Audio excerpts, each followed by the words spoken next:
another story I heard about myself. This one happened in high school. We had this teacher in high school whose kid went to our high school. His name was Mr. McNamara, and his son Jake McNamara went to our high school. He was a sophomore when I was a senior, so he was 2 years behind me. And Mr. McNamara was an asshole.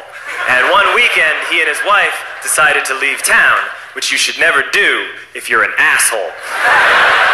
And Jake McNamara decided to throw a party at the teacher's house.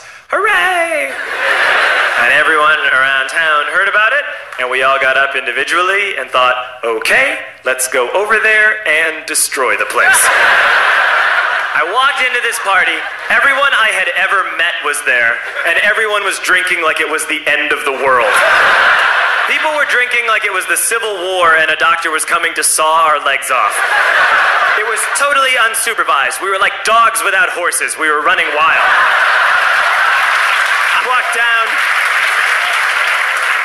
I walked down to the basement. They had a pool table in the basement. One dude took a running start and threw his body onto the pool table and broke it in half. Another kid found out which room was Mr. McNamara's and went upstairs and took a shit on his computer. So the party was going great. I'm standing in the basement and I'm holding a red cup. You've seen movies.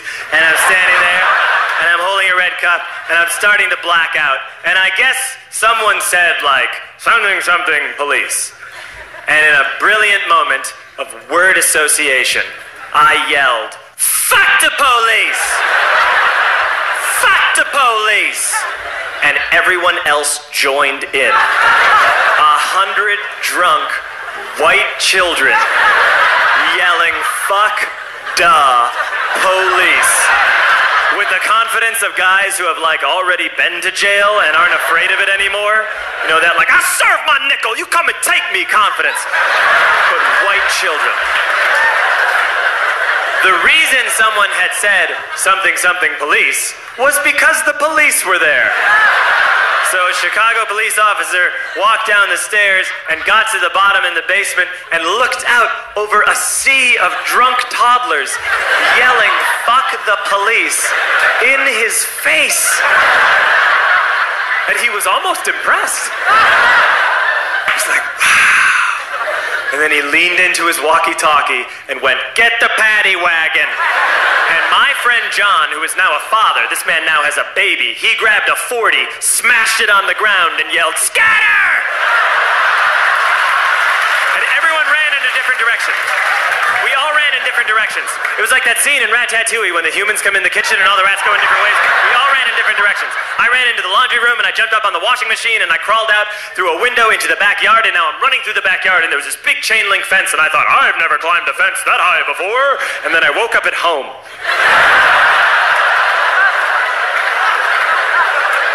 On Monday, I went to school because that's what we did back then.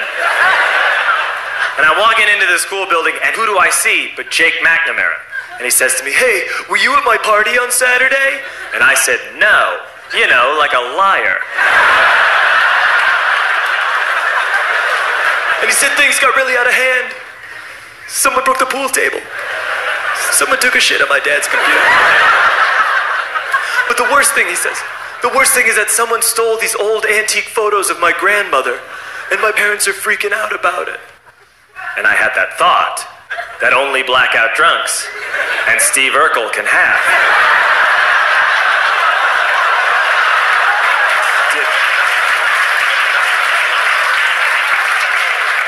Did I do that? I figured no, I wouldn't have done that. But I was never sure until 2 years later. Relax. Video games with this kid named Alex that we also went to high school with. 2 years later, we've graduated by now. We're playing video games for a couple hours. And then Alex says to me, hey, come here, I want to show you something.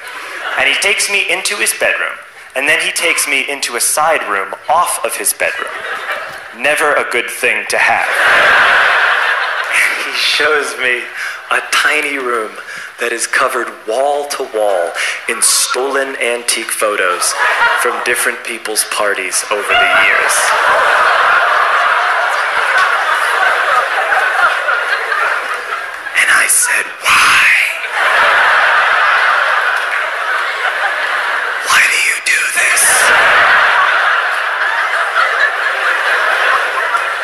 Alex said, because it's the one thing you can't replace.